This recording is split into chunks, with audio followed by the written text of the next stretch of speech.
Oke guys, welcome back to Daily Charting with Toshi, di mana kita akan daily chart your favorite cryptocurrencies. Oke, dan sekarang kita masuk ke DCWT sesi kedua. Di mana di sesi kedua ini fokus kita akan lebih ke pembahasan komen dan juga charting altcoins. Ya, untuk altcoins kita pada hari ini, kita akan charting Solana, BNB, dan Arbitrum. Tetapi sebelum kita masuk, ya, gue ingatkan lagi bahwa untuk bagian charting itu di bagian belakang. Jadi buat lo yang pengen langsung charting ya silakan monggo ke belakang karena mostly dari video ini akan lebih ke pembahasan komen gitu ya. Nah, economic calendar sesuai dengan pembahasan dari pagi ya. Hari ini sudah tidak ada apa-apa alias nggak ada bintang 3 lah ya. Jadi hari ini dan besok kita bisa lebih fokus ke TA. Sebelum kita masuk ke komen, Bitcoin dominance kita bisa di sini dia masih menemukan 56,92 sebagai support begitu. Jadi ya we'll see apakah akan ada perlawanan lagi daripada bulls ya karena kemarin MA200-nya jebol nih ya. Nah, buat lo yang megang alt mungkin sekarang senyumnya sedikit lebih lebar nih ya. Nah, tapi kalau gua tetap masih mengingatkan bahwa balance sheet itu masih turun begitu. Jadi resikonya masih lumayan begitu dan ya memang historically speaking yang kita bisa lihat ya di sini ya di 2024 Desember, lalu 2024 Januari, kita bawa pundur lagi sampai ke sini deh ya 2019 kayak. Nah, di sini nih 2019 saat balance sheet masih terus turun ya dan kondisi turunnya signifikan ya. Kalau flat masih bisa lah. Kalau flat kayak begini mungkin masih bisa nih. Masih bisa ya. Tapi kalau misalkan kondisi turunnya itu terus seperti ini ya dan dia drop di bawah dari 500 itu sering kali terjadi fake out begitu. Dimana hanya terjadi mini altcoin season udahnya naik lagi ke atas begitu ya. Nah, saat Bitcoin dominance naik lagi ke atas seperti ini, rata-rata alts akan di outperform oleh BTC dan itu terjadi juga di sini kemarin ya saat BTC berhasil bounce ya dan tembus MA200 lagi begitu. Jadi ya kalau gue pribadi mengingatkan aja rasionya penting begitu 60-40 lah 60-40 jadi 60% BTC 40% alts lu bisa pilih berbagai macam jenis alts ya. Nah, nanti kalau seandainya sudah benar-benar masuk ke altcoin season pun otomatis yang 40% pun lu nggak perlu apa-apain pun akan bengkak sendiri begitu sebenarnya. Jadi kalau gue pribadi sih nggak perlu terlalu takut aduh bang nanti ketinggalan kan lu tetap punya 40%-nya itu 40% juga akan ya berkembang juga dengan sendirinya kalau sampai masuk ke altcoin season begitu ya. Kalau sampai lu mau lebih besar dibandingkan 60-40 ya harus siap juga dengan resikonya. At the end of the day kalau lu siap dengan resiko boleh-boleh aja begitu karena setiap orang punya risk tolerance yang berbeda-beda begitu ya. Oke, langsung kita bahas pembahasan komen pertama dari Rizdi Martono. Ini tuh pada jual beli keluar masuk gitu ya. Mendingan DCA dan gak usah dijual-jual sampai dengan titik dimana 1 BTC 200.000. Udah gitu jual aja. Jadi sekarang pada fokus kerja buat nambah muatan. Bukannya tiap hari lihat chart gak jelas. Ah gini, berarti kalau gue lihat itu lu sekilas lebih ke DCA murni. Tapi lu punya target 200.000 ya. Sebenarnya gak masalah. Begitu, tetapi ya pada faktanya pun orang-orang yang lihat chart, yang barang-barang kita yang sudah TP dan akumulasi lagi, ya on paper lebih profitable begitu. Jadi nggak masalah lu mau DCA murni, tapi kalau orang lain punya cara lain dan yang ternyata terbukti juga secara persentase lebih profit, nggak berarti mereka salah juga begitu. Jadi tergantung lu mau seperti apa karena DCA murni lebih nggak ada effort ya, lebih gampang semua orang bisa lakukan. Nah tapi pertanyaan gue satu, kalau sampai nggak kena 200.000 di cycle ini lu mau ngapain begitu? Karena dari cycle ke cycle, semua orang gampang ngomongnya. Holder is winner, tenang aja. Kita hold aja terus, kita hold ya. Tapi pada faktanya yang gue rasakan sendiri di 2021 sampai 2022 itu orang-orang yang tadinya gagah perkasa bilang, wah hold aja, tenang, kita pasti akan profit lagi. Ujung-ujungnya orang yang sama nanya, bang, aduh bang, cut loss nggak ya bang? Gimana ya bang ya? Kira-kira mending kita tutup dulu posisi. Lah, katanya holder is winner. Nah itu pertanyaan gue. Kalau sampai nggak kena 200.000, siap nggak nge-hold di bear market? Begitu. Kalau siap ya balik lagi, monggo. Siap dengan resiko, lanjutkan. Begitu ya. Dan ya sekali lagi, kita ngelihat chart ini juga untuk indikasi TP. Begitu. Kayak gue pribadi, BTC sudah dapat 4 kali SOP TP. Dan 4 kali setelah SOP pun ya kita akumulasi lagi. Begitu. Jadi enak kan, udah profit ya. Di overbought, mulai turun koreksi. Ya kita bisa alokasi ke alts, kita juga bisa invest lagi di Bitcoin dan seterusnya. begitu. Jadi sekali lagi gue bilang ya, cara lu nggak salah begitu, tapi nggak berarti cara orang lain pun salah karena nggak sama kayak lu begitu. Hati-hati dengan mindset seperti itu karena banyak jalan menuju Roma begitu. Jangan sampai lu berpikir jalan lu adalah satu-satunya jalan untuk menuju Roma gitu ya. Next, dari A. Wahyudi, bahas strategi exit dan rotasi narasi Bang. Nah nanti ya itu kita akan bahas kalau udah lebih dekat gitu. Kalau sekarang gini, kadang-kadang kalau kita bahas mengenai strategi exit sekarang kecepatan, nanti orang-orang ada yang berpikir, bukan berpikir lah, kadang-kadang nanti orang takutnya jadi bingung, waktunya exit nih, bukan padahal ya. Jadi ya supaya para newbies nggak bingung, mendingan nanti deh strategi exit itu kalau sudah lebih mendekati ke akhir dari teori cycle, begitu, dari teori 28 November. Nanti gue akan lebih sering ingetin itu. Nah jadi buat lo yang penasaran nantilah ya kita akan update saat sudah lebih mendekati ke November, begitu ya. Next, dari Adi Zakam, kalau PP long term gimana Bang? Nggak, kalau gua pribadi meme coins nggak pernah berpikir long term. Jadi satu cycle beres TP semua. Begitu TP semua. Lihat di cycle selanjutnya, kita lihat apa aja meme coins yang mungkin ada hype-nya. Begitu, dan terutama kalau gua perhatiin tuh meme coins yang cukup subur gitu kasarnya adalah meme coins yang fair launch. Kayak contoh PP. Begitu, PP itu salah satu yang bikin dia menarik adalah di masa dia launch itu tim devnya ngomong sendiri, ini PP nggak ada gunanya, ini token literally nggak akan ada utility, kita nggak akan kembangin sama sekali. Tetapi fair launch, begitu. Jadi tidak ada namanya, VC dulu masuk ke dalam, pemodal besar dulu. Enggak, cuma orang iseng bikin. Nah, yang seperti itu kadang-kadang bisa menarik. Nah, itu kita akan bisa dapat nanti di awal cycle lagi, dibandingkan kita mencoba untuk, kita hold aja nih, ya kita hold memes tertentu, kayak Doge gitu misalkan. Santai aja, ya beli di pucuk nggak apa-apa. Doge akan ngepam lagi, akan dijemput. Karena Doge itu top 10. Bener, Doge sampai sekarang top 10 ya. Masih top 10 loh ranking 7. Tapi pada faktanya sampai sekarang masih minus 55%. Sorry, udah mulai membaik lah. Minus 47% dari all time high-nya. Begitu. Jadi memes in general gue melihat sebagai potensi jangka pendek sampai menengah. Begitu pendek ya futures, menengah sampai cycle beres tutup semua. Kalau mau bangun lagi posisi di cycle selanjutnya, begitu. Next, dari Galaxy Cell. Bang, akankah tahun 2025 ini akan mengulangi tahun 2017 karena Trump jadi presiden? Alt naik gila-gilaan. Data dan statistiknya coba diulas, Bang. Ini bisa jadi bahan gorengan para influencer-influencer yang tidak bertanggung jawab. Bisa sih jujurnya ya. Tapi faktanya interest rate masih naik dan interest rate ya. Interest rate masih naik dan balance sheet masih terus turun. Yes, benar ya. Si interest rate masih cenderung stuck, udah lumayan. Ya bukan stuck sih, di Desember kemarin turun. Tapi mungkin yang bikin lebih serem adalah forecast-nya di tahun ini ya akan hanya 2 kali saja, walaupun itu masih forecast ya, sesuai dengan namanya, itu bukan ketok palu, itu masih bisa berubah begitu. Balance sheet juga masih terus turun. Ya bagus, lu pakai data begitu ya. Nah, untuk 2017 sama 2025 ini kalau kita ngomongin secara fundamental ya, data fundamental sih ya bisa dibilang ada kemiripan sih enggak juga ya.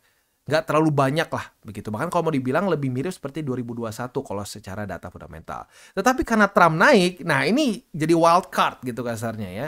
Apakah Trump akan bisa mempengaruhi the Fed dengan cukup besar sehingga dia mau melakukan ya basically hasil kampanye dia ya, dia bilang akan menurunkan suku bunga bank, akan juga membuat Amerika ekonomi lebih bagus dan seterusnya.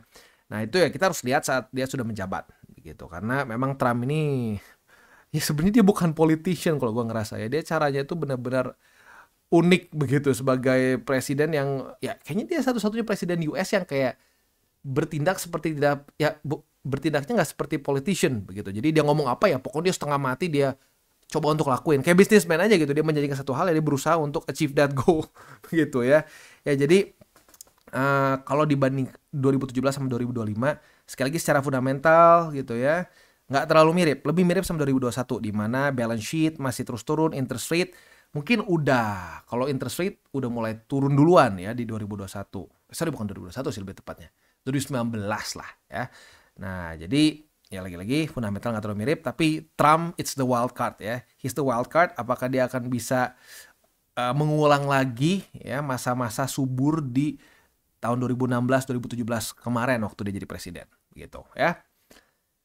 Next dari BFIYT. Aku masih baru banget di kripto, tepatnya dari Oktober 2024. Oh ya, masih lumayan baru sebenarnya, baru berapa bulan tuh berarti. Awalnya tergiur, pengen cepat berlipat dengan all in di meme coin. Nah ini salah satu kesalahan klasik ya.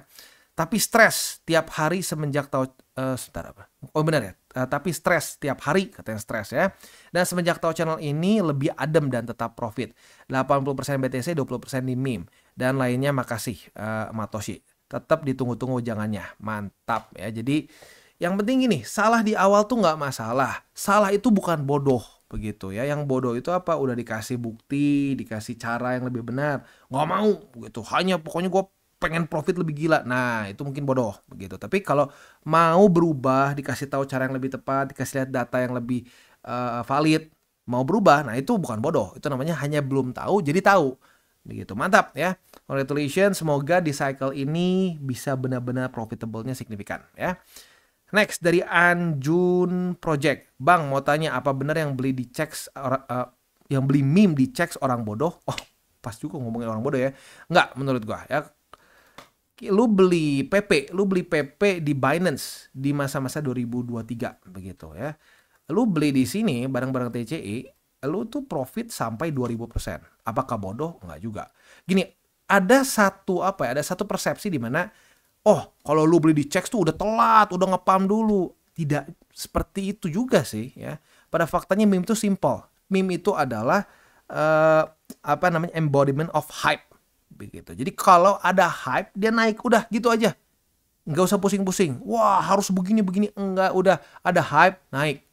Begitu. Jadi kalau memes itu sebenarnya ada hoki-hokiannya juga. Begitu karena memang tidak ada utility-nya, kayak kita susah juga menghitung. Jadi ya ujung-ujungnya at the end of the day begitu ya, mana yang hype-nya paling dimakan market itu yang akan naik ke atas. As simple as that. Gitu kayak Bonk itu naik kenapa gitu ya. Bonk itu naik simple itu kenapa, karena dia adalah meme coins di zona yang paling kena hype begitu. Nah, akhirnya naik sampai ke ranking 4 begitu di ini ya, untuk di top 10 dari meme coins. As simple as that. Gitu mencapai 2,6 miliar begitu. Jadi ya semuanya all about hype. Dan jangan salah, banyak juga kok orang-orang yang beli di DEX dan mati juga meme coins ya. Jadi mau beli di DEX, di checks, kalau menurut gue yang paling penting adalah alokasinya jangan kegedean. Gitu. Maksimum menurut gue 10% ya. Next dari Made Agung Wedananda. Terima kasih Matoshi, main aman 85% BTC dan ETH sisanya. Alt sudah moon back. Let's profit run sampai akhir cycle. Mantap ya, bagus nih. Ini berarti lebih konservatif ya. Jadi ini hati-hati jangan sampai gampang terlena. Misalkan lu konservatif ya, lu lebih nyaman pegang BTC karena lu tahu sendiri volatility-nya lebih kurang ya. Bukan lebih kurang, signifikan lebih rendah itu lebih tepatnya dibandingkan dengan memes dan lain-lain. Ya sudah, stick with it. Jangan sampai tergiur, wah ngapain pegang BTC. Kayak gua dulu nih di 2016, teman-teman gua, ngapain pegang BTC.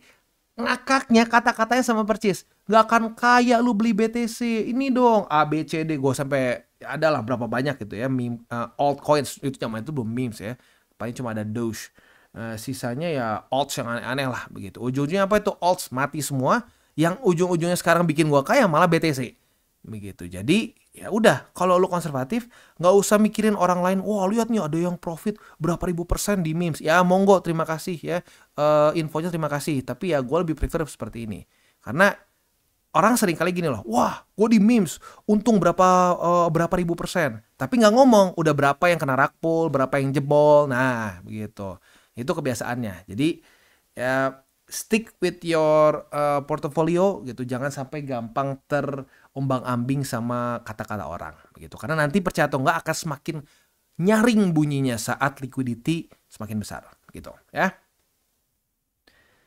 Dari Ethnikidi ya, Lagi-lagi DCA adalah kunci. OTW nambah muatan bank. Mantap ya. Terus aja konsisten ya. Waktunya akumulasi, waktunya nunggu ya nunggu. Begitu ya. Next dari Diantri Harsha ya. Terima kasih Matoshi. Dengan edukasi gratis ini benar-benar sangat-sangat membantu saya. Semoga Matoshi dan tim semakin sukses dan menuai tabur tuainya. Mantap. Thank you ya. Semoga juga Bro Diantri bisa semakin profitable lagi dan ya semoga nanti saat liquidity sedang gede-gedenya jangan sampai digoda oleh ya tahulah nanti di market akan semakin banyak penggoda untuk rungkat gitu ya. Oke, beres. Sekarang kita akan langsung masuk aja ke chartingnya. Sebelum kita charting seperti biasa gue akan ingatkan lagi bahwa semua konten dari TCI bukan financial advice. Ini semua bentuknya adalah edukasi dan selain itu juga gue ingatkan lagi TCI tidak pernah dan tidak akan pernah meminta uang dari para member. Semua gratis di sini, for free. Ya, jadi kalau sampai ada yang mengaku-ngaku dari TCI, minta-minta duit, ngemis-ngemis duit, itu udah pasti scam. Hati-hati ya. Dan selanjutnya bagaimana cara untuk mendukung TCI? Ada banyak caranya. Lu bisa like our video, bisa share our video, atau juga bisa menggunakan link referral kita di bawah ya. Nah sekarang kita akan dengar lu pesan-pesan dari sponsor kita pada hari ini. Oke, today's video is brought to you by CoinX. Dimana di CoinX ini kita bisa melakukan berbagai macam hal. Cocok untuk newbie sampai ke advance. Untuk para newbies bisa menggunakan swap di sini ya. Di swap di sini simple banget, lu jadi nggak perlu TA sama sekali. Untuk yang DCA murni cocok untuk menggunakan swap ya. Tinggal kalian pilih stablecoin mana yang kalian mau pakai. Contohnya pakai USDT aja. Nah kalau untuk yang DCA murni gue sarankan sih ya BTC atau Ethereum aja ya. Jangan di luar dari dua itu. Karena ya kalau untuk DCA murni lebih amannya di dua aset itu. Karena yang lain-lain bisa extra volatile ya. Lalu buat lo intermediate di sini ada spot trading ya. Lalu juga di sini ada margin trading, ada juga futures dan futuresnya ini bukan cuma futures trading aja, tapi ada juga copy trading. Jadi sangat lengkap buat lo yang mungkin ngerasa bahwa aduh bang, gue mendingan ngikutin aja trader lain yang sudah lebih punya pengalaman. Nah, monggo lo bisa ikutin juga di sini ada berbagai macam trader yang lo bisa copy. Nah, selain juga di situ ada newcomers eksklusif di mana ini untuk para pengguna baru ya dan ini setiap bulannya diupdate. Jadi buat lo yang tertarik silakan bisa ikutan karena lo bisa mendapatkan cashback 10 USDT, 30 USDT, 60 dan seterusnya dengan cara yang relatif mudah ya. Seperti complete first deposit ya. Lebih dari 40 USDT bisa dapat 10 USDT cashback. Mantap ya. Nah, selain juga di situ kita bisa earning aset yang sudah kita beli. Misalkan kita sudah akumulasi BTC, Ethereum, dan berbagai macam altcoins lain ya. Nah, di sini kalian bisa ambil juga yieldnya. Begitu, ada FTM, ada BTC, dan seterusnya. Bahkan USDT pun saat lu masih nganggur nih, belum dipakai beli nih. USDT-nya juga lu bisa masukin ke sini, ke earningnya mereka ya. Oke, jadi kurang lebih seperti itu untuk CoinX ya. Selanjutnya, buat lo yang belum punya akun di CoinX, pertimbangkan untuk menggunakan link referral kita di bawah dan mulai trade di CoinX. Kita mulai dengan Solana. Untuk Solana kita bisa di sini ya. Retest. Oh enggak, belum terjadi retest. Oke, berarti belum ada setup nih untuk Solana ya. Untuk posisi spot ya, posisi spot juga lumayan jauh sebenarnya kalau kita lihat di sini ya. Jadi untuk sekarang posisi spotnya di angka 202,00, lalu di angka di angka 20 ya di 197,62 dan 192,13. Itu untuk posisi spot di Solana dan ya lagi-lagi ya buat lo yang sudah akumulasi sekarang mungkin senyumnya ekstra lebar karena kalau lo beli misalkan di sini aja ya 141,33 lo sekarang sudah dalam keadaan profit sebesar 19,37%. Hanya dalam waktu berapa lama sih di sini ya? Nggak sebulan, nggak 2 bulan ya sebentar begitu. Tapi ya waktu turunnya siap nggak akumulasinya begitu. Jangan cuma waktu lagi di atas, oh siap DCA. Waktu turun ntar dulu deh ya. Kayaknya bakal lebih dalam lagi. Oh kayaknya kena M200 deh. Oh enggak nanti kayaknya bakal udah kayak begitu bahaya ya. Oke, BNB. Untuk BNB ini jujurnya sedikit bikin kesel ya. Kemarin lusa nggak ada retest. Hari ini baru retest nih. Jadi kita lihat sampai besok. Kalau besok pagi jam 7 BNB masih daily closing di bawah dari 717,5, kita bisa limit posisi short. Retest kedua otomatis kebuka posisi shortnya dan target TP ada beberapa. Paling konservatif di sini nih di angka 707,5 1. Lebih agresif boleh pertimbangkan di MA20 begitu. Posisi spot MA20, MA50 dan 654,4 ya. Kalau ada yang ngerasa aduh Bang, jauh Bang. Ya sebenarnya kemarin dikasih kesempatan nih ya. Desember kemarin dikasih kesempatan. Tapi ya seringkali orang tidak mau ambil kesempatannya gitu karena berpikir akan lebih rendah lagi dan lebih rendah lagi ya.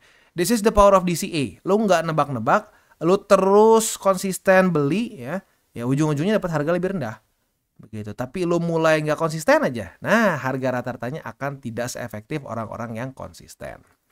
Next, Arbitrum. Untuk Arbitrum ini lagi-lagi belum ada setup ya, belum ada setup, memang harus bersabar. Ya, Bang, kalau nggak ada setup gimana? Ya udah, berarti belum waktunya buka, jangan dipaksakan begitu ya. Ya, dia reclaim MA20, maka dari itu posisi spotnya buy limitnya di MA20, lalu di angka 0,759 dan di MA200. Itu untuk posisi spot dan ya spot aja sih ya, futures belum ada. Jadi untuk posisi spot di Arbitrum. Oke, sebelum kita tutup seperti biasa, gua nggak akan pernah bosan untuk mengingatkan 3 golden rules. Jangan pakai uang panas, jangan over leverage, berpikirlah jangka panjang. Terdengar mudah, tapi sulit untuk dipraktekkan, begitu ya. Nah, selanjutnya juga salam tabur tuai. Ingat apa yang lu tabur akan lu tuai. Jadi jangan kebanyakan nabur hal buruk, sebanyak mungkin tabur hal baik.